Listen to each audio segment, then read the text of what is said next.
Hello, neighbors. You've made it to the third quarter of 2023, and this is great because you have breath and you have your mind. So you have all the tools you need to create the life you desire. And this reading for July, August, and September will break down the upcoming planetary energy so that you can use the influence to your best advantage. So welcome to your reading. If you want to keep track of how the planetary energy personally affects you, please feel free to get your Astrology Daily Journal from my Amazon store. I always implore my clients to keep track of what's happening to them according to the planetary energy that's occurring. Not only is it a good way to reflect, but it's also an amazing way to look at your past to prepare for the future and use the energy to make power moves. I'll link the journal below in the description. Also, don't forget to like, share, and subscribe. With that said, let's get to the reading and see what the third quarter of 2023 has in store for you and how you can use the influence to manifest your goals and aspirations. Welcome, Taurus, to the third quarter of 2023. The affirmation you need to go into the third quarter of the year is, I have all the resources I need to gain the resources I want. There's a lot of work being done at the home front and a lot of work being done in private, but the productivity in these areas could be a diversion because you really want to work on your goals and aspiration, but you may not have a clear pathway or vision. You don't have a clear pathway or vision of the details towards your goals. And because of the lack of clarity, and you have this abundance of energy, you're transferring the active energy elsewhere. It's misplaced energy. While other projects may benefit from this, your core goal may not. We're so accustomed to having step-by-step guidelines. When we work for a company, they have procedural manuals and trainings.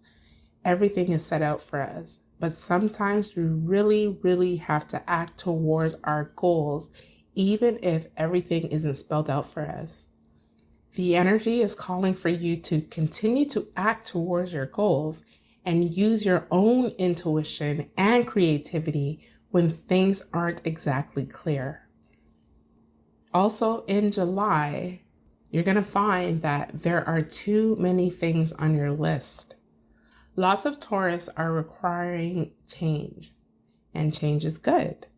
But typically, when we desire change, we pull out a list and we start saying, I want this to change, so I'm going to do this, and I'm going to do that. And before you know it, you have an overwhelming list. Pluto is going to help you remove a lot of responsibilities off your list. You've created traditions on how you're going to achieve your goals, but traditions may be dated. So Pluto is going to change your mindset and remove the responsibilities that keep you stagnant. The energy will free up your movements to put your actions towards goals that matter. Goals that build foundations and legacies in a way unique to you. So we come to the middle of July, and the North Node has been in Taurus for a year and a half, and now it's entering Aries for another year and a half. This is happening in your 12th house, and you're going to find that there is energy around you asking you to rest. Find time to take it easy. Everything doesn't have to be hard. Hard work isn't as important as consistency. But in order to be consistent, you need to rest your head and replenish your energy. So be mindful on how serious you are when incorporating rest and ease to your routine. The work you've put in towards your goals have been crystallizing, but it's not in the way that you envisioned or in the timeline you have set out for yourself. Things have been slowing down, but rightfully so.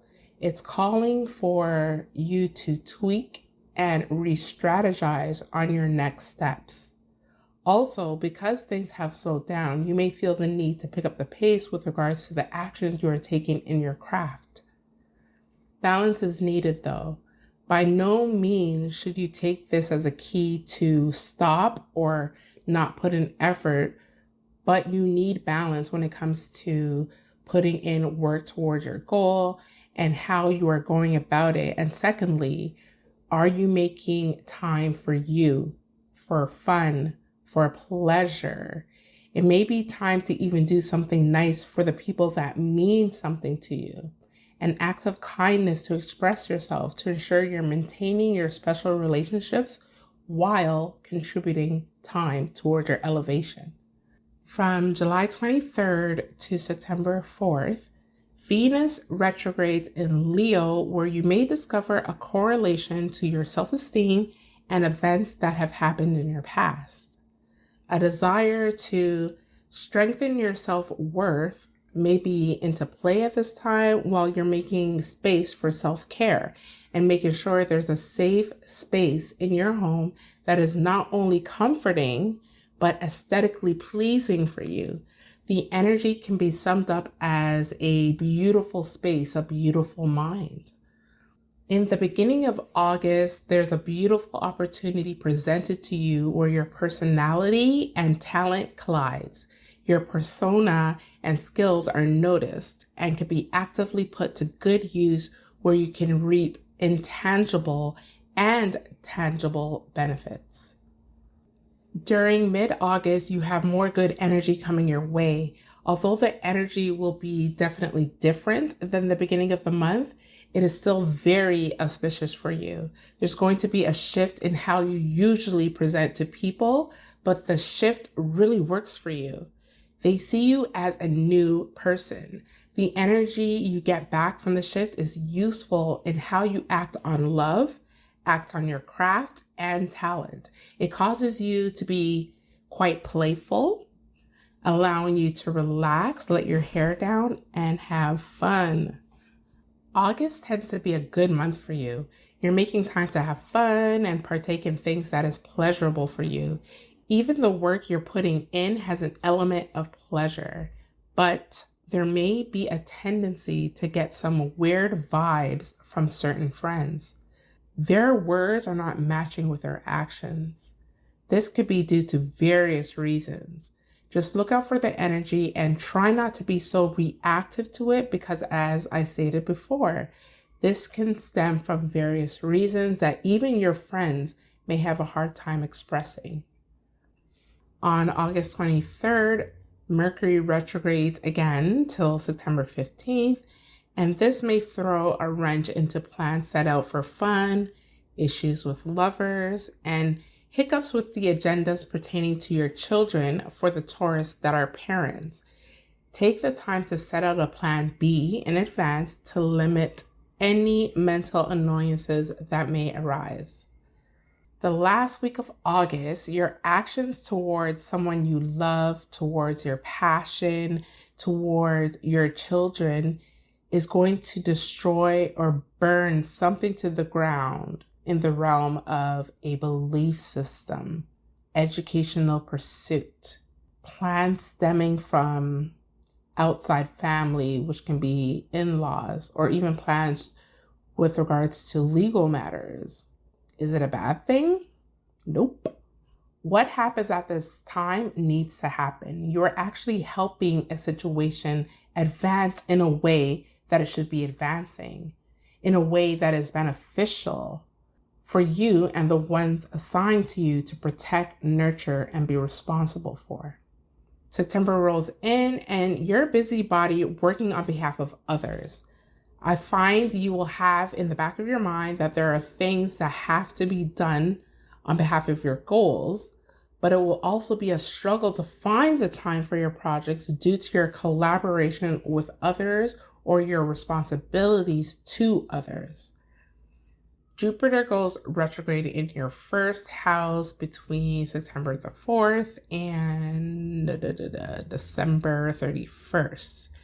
So your charm was turned up and things have come in for you because of it.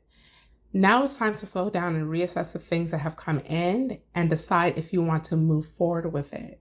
This is where you pick the good and toss the bad. Then adjust your presence so moving forward, you will only be receiving the energy, people, opportunity, and abundance that you want. The adjustments that you make to your presence, whether you're dialing up your charisma or dialing it down, it may cause issues with others.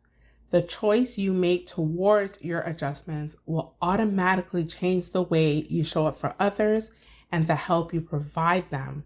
So expect to see some resistance to where you may be put in a position to make your stance known. Fence sitting will make conflict bigger than it needs to be, and you don't need that right now. This brings us to the end of your reading, and I will see you in a few for your October, November, and December reading. Don't forget to like, subscribe, and comment down below about the energy you encountered so far in 2023 and the progress you've made. As mentioned in the beginning of the reading, you can grab a copy of your Astrology Daily Journal. The link will be in the description below. This will help you to keep track of what's happening in your life based on the astrological planetary influence. And until then, flow with the energy and take every blessing and opportunity the universe has in store for you. Peace and prosperity to you, and we'll chat soon.